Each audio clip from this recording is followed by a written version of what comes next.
Hi, Sean Kidney again. I am here to welcome my good friend John Morton, who has a fabulous title. He's Counselor to the US Secretary of Treasury, Janet Yellen.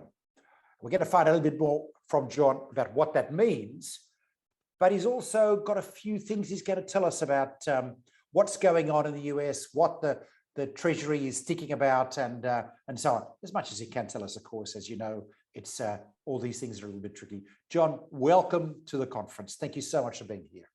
Sean, great to be here. Appreciate the opportunity to speak with you and your friends today and your guests. Thank you. We've got about close to 3,000 people around the world registering this. I suspect every single one is going to be dialing in now because, of course, the big mystery is what kind of things are we going to see out of the US Treasury and the US government, given the extraordinary, let's be clear about this, commitments the Biden administration has already made, the 50% by 2030 target. And we're well aware that the administration is very focused on 2030 as much as 2050, which is so important, the IPCC tells us. So what's the Treasury role in doing this, given you're specifically supporting US Secretary of Treasury Janet Yellen on this? Yeah, thanks, Sean. Treasury's got a big role to play, but the important thing is, from a year ago, from even 9 months ago, that we're able to have this conversation and talk about the great things that Treasury is doing and that this administration is doing at the federal level.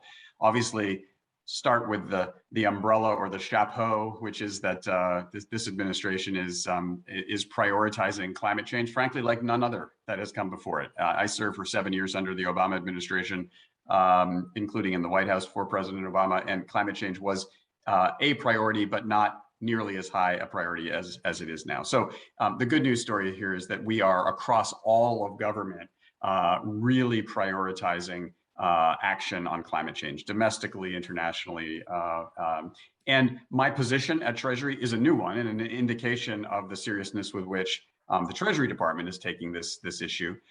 Counselor to the Secretary, I report directly to the Secretary, and my job is to help manage, coordinate, and elevate climate change and Treasury's climate-related actions to the Secretary level to ensure that our actions are commensurate with the scale of the challenge, but also the scale of the economic opportunity that we believe is embedded in the transition to a low carbon and indeed net zero economy. And that's what makes Treasury such an important and exciting place to be working on climate change, because Treasury oversees and has very, very strong equities and authorities in tax policy, in budget policy, in regulatory and oversight issues. And of course, we are the voice and the vote of the US government on the international financial institutions and the multilateral development banks as well. So in the international sphere, we have an outsized impact as well. So across all those issues, tax, budget, regulatory oversight, international relations, international development policy, Treasury is working actively on climate change. And if I could just say, the frame and the overarching objective of Treasury's climate activities, as laid out by the Secretary and as implemented by me and a small group of people at Treasury's Climate Hub, working with the team across the entire department, is to enable and affect the transition to a net zero economy. So as we think through what our climate priorities are, the question is, how are we helping expedite the transition to a 50 to 52% reduction in our emissions by 2030 and a net zero economy by mid-century?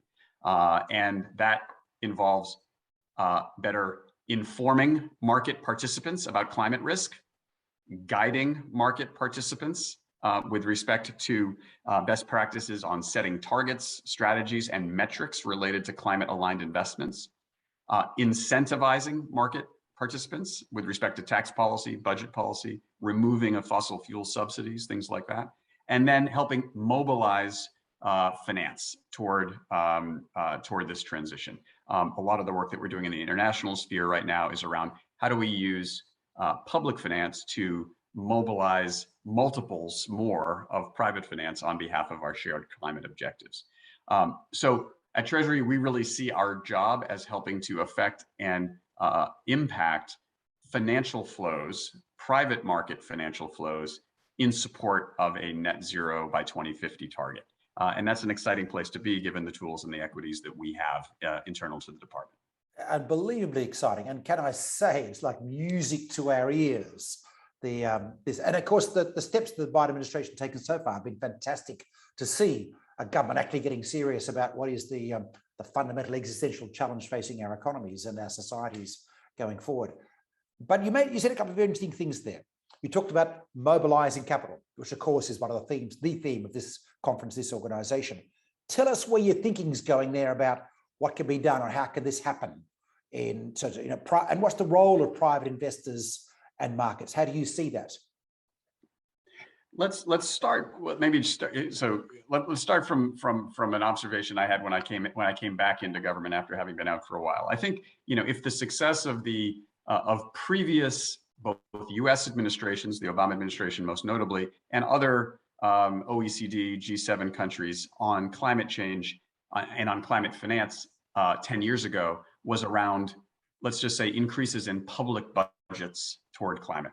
I think the success of this round of leaders, this round of leadership from developed countries, has to be judged upon how much did we impact and steer the private financial markets toward clean and greener investment postures. We have known for a long time that public funds are insufficient to address the problem. What we now have are economic tailwinds suggesting that not only does it make good risk adjusted sense not to be investing in brown assets and in dirtier assets, but it makes very good risk-adjusted sense to be investing in cleaner and greener assets. And I think that that's the fundamental difference where we are today versus where we were even 5 or 6 years ago, which is today there is a view that the jobs and the innovation of the future lies in sectors and in solutions that are clean and green. We used to state that as a matter of hope and principle.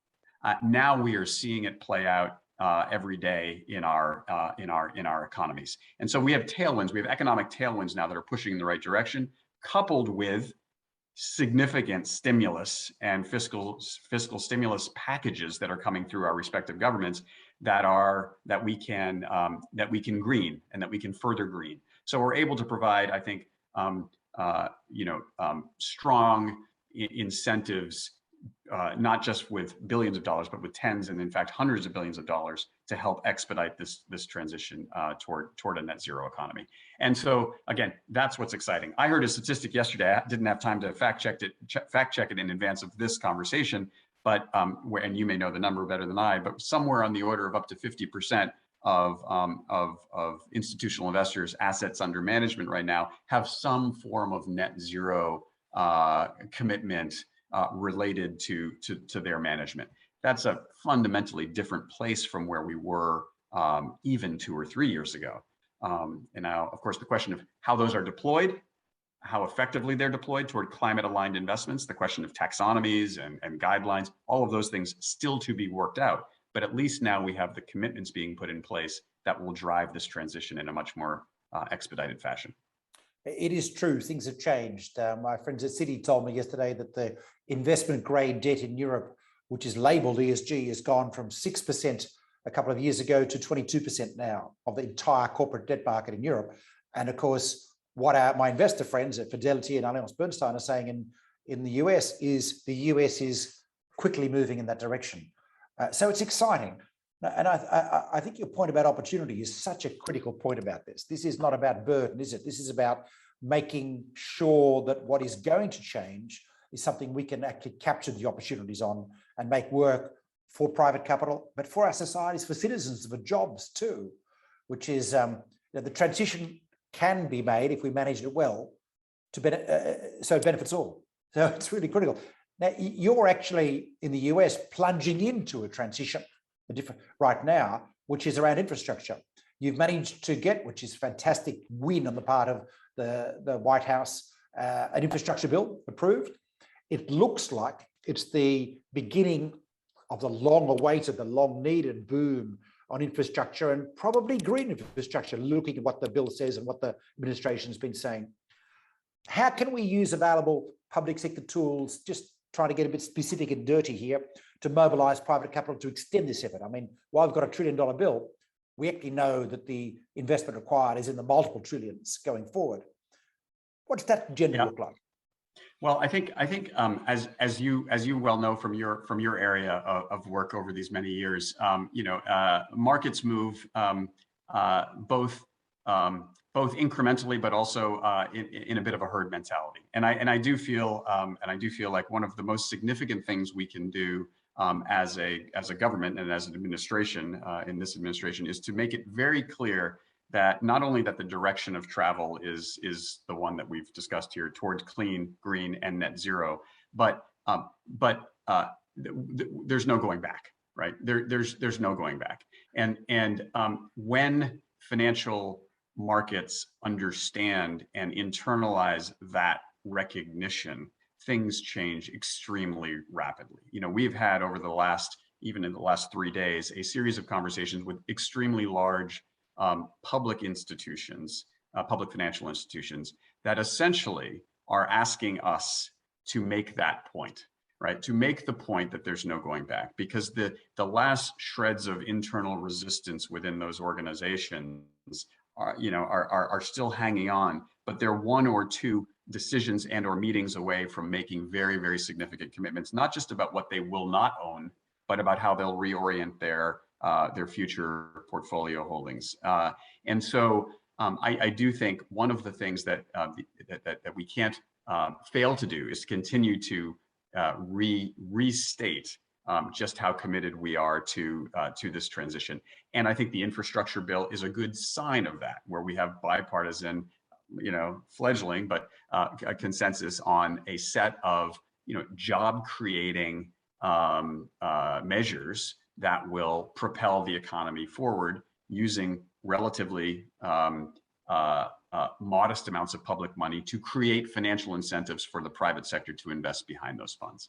And so our job, again, is to provide that signal, provide that certainty to the extent that we can.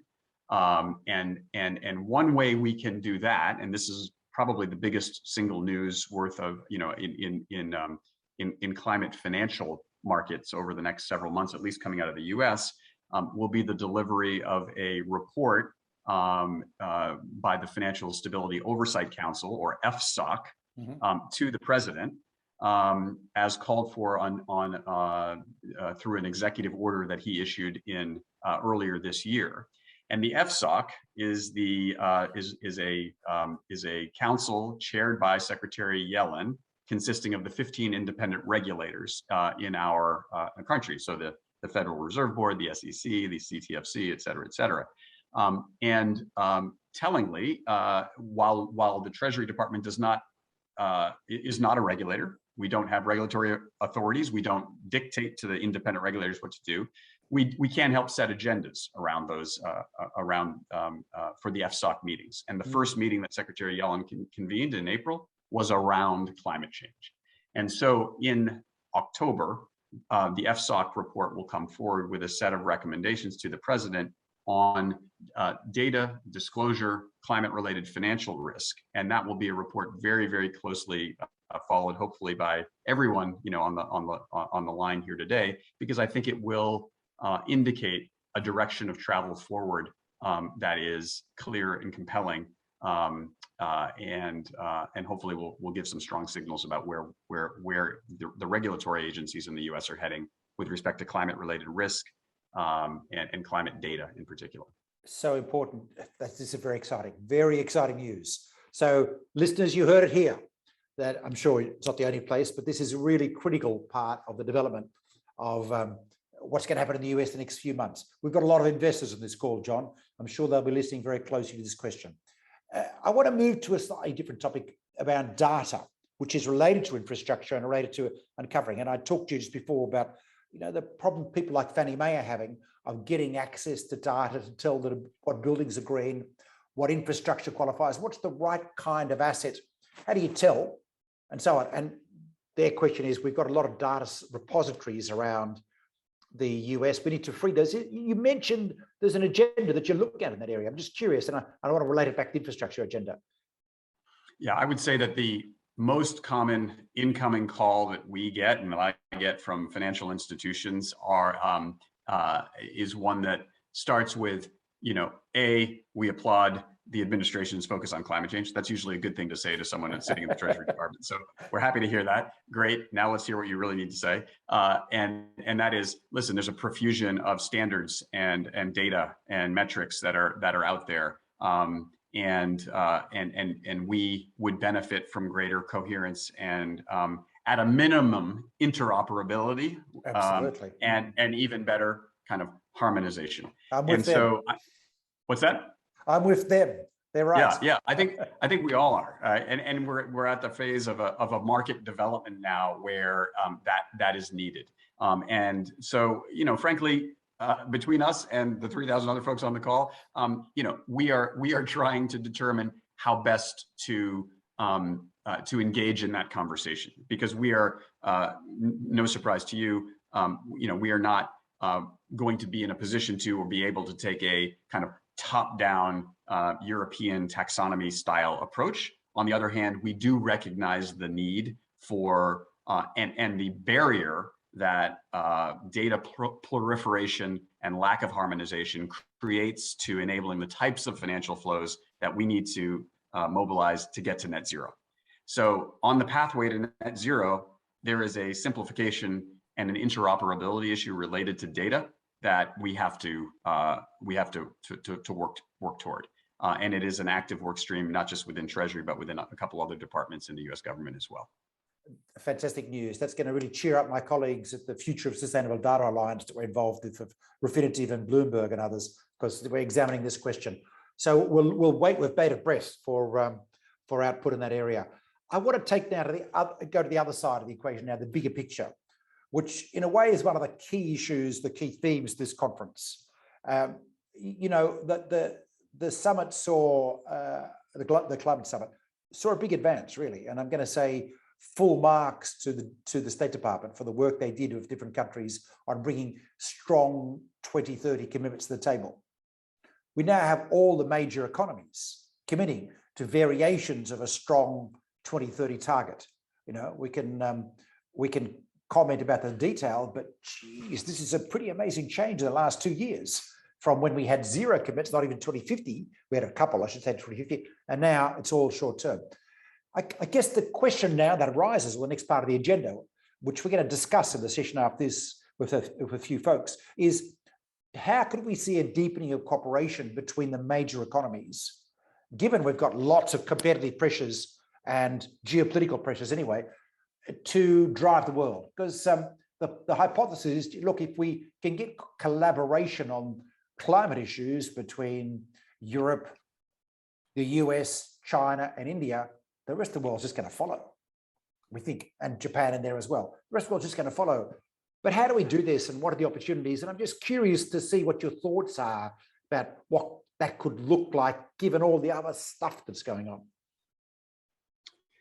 Yeah, well, I think climate has always been a bit of a I don't know, to use the word special. It's been a uniquely both divisive but also unifying issue in some ways. Divisive domestically, certainly within the U.S., but unifying in the international sphere. I mean, I spent when I was at the White House with President Obama, I spent more time in China and India working very constructively, not without our share of kind of public press releases, which might be put out to satisfy domestic constituents from time to time, but very productively on the Paris Agreement, the Montreal Protocol Amendment, the ICAO Civil Aviation Agreement, and so I think that among major economies, there is a I don't want to overstate it, but I think there is a built-in collaborative spirit which guides the climate conversations. Now, that's not to state. That's not to suggest that it's not incredibly difficult negotiating. Secretary Kerry is in China, I think, as we speak right now, or as this is being recorded. Working with China to try to enhance their next NDC. Very difficult conversations. But I do believe, Sean, that the dynamic that existed not so long ago, where climate change was seen as to some extent as zero sum, is increasingly not the case. So, for example, in earlier this year, I think it was in March, in the lead up to the G7, a group of countries came together and agreed to put together something called the Accelerated Coal Transition Program, which is the first of its kind fund managed by the climate investment funds within the World Bank Group to specifically assist countries expediting their transition away from coal. So finance in general in international circles has always been, okay, let's put more money in to do more solar and wind and geothermal. Unless and until we figure out ways to creatively and responsibly expedite the closure of coal assets in high emitting, fast growing, middle income countries around the world, we're not going to get anywhere close to our net zero targets, much less Paris targets. And so we are seeing different types of kind of coalitions come together around new challenges: industrial decarbonization, debt for nature swaps, nature-based solutions investments, adaptation finance. There is more, I would say, innovation and willingness to look at these next hardest nuts to crack in the climate finance arena than there has ever been before. And I think we've seen that in the US government's own international climate finance strategy, which came out earlier this year, a tripling of our finance for adaptation, a doubling of our climate finance budgets, and a commitment to work together on things like Amazon deforestation. And notably, I should have added, we are now co-chairing with China the Sustainable Finance Working Group within the context of the G20. So we have a very, very open dialogue with China on all things related to sustainable finance and this question of how markets can move more quickly to expedite this transition.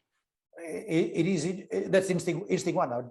My friend Dr. Majun, who's on the Chinese side of that co-chairing, is of course also working in Inner Mongolia on coal transition, which our friends at Rocky Mountain Institute have been doing in Colorado. There's so much to share about doing this in a common agenda.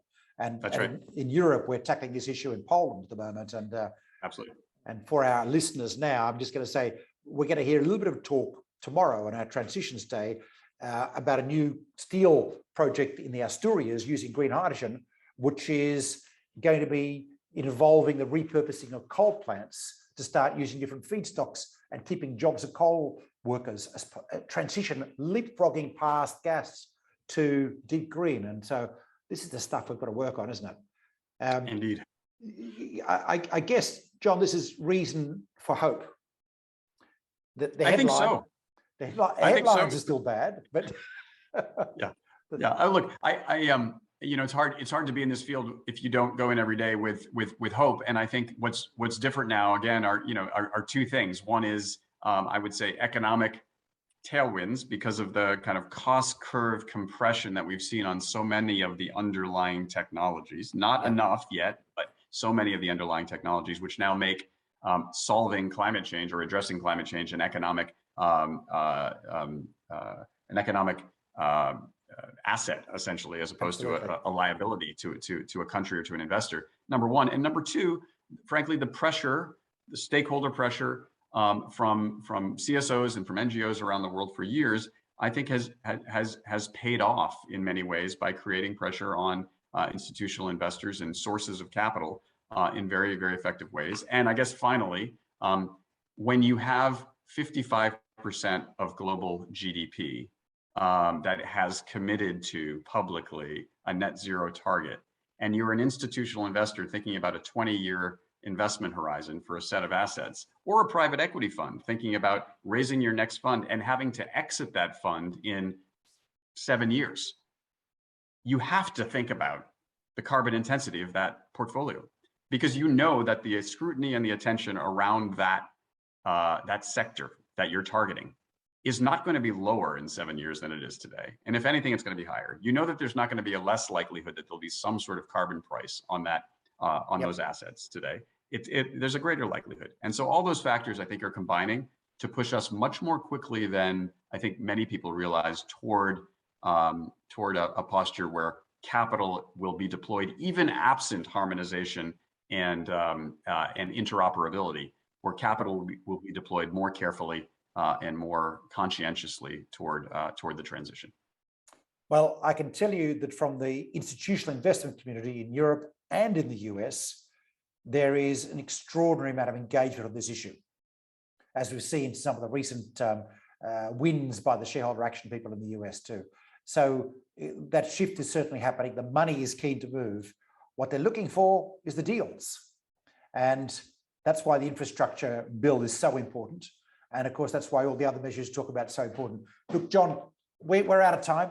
Thank you so much for joining me today, for joining our audience. As you said, the 3,000 people listening to our conversation.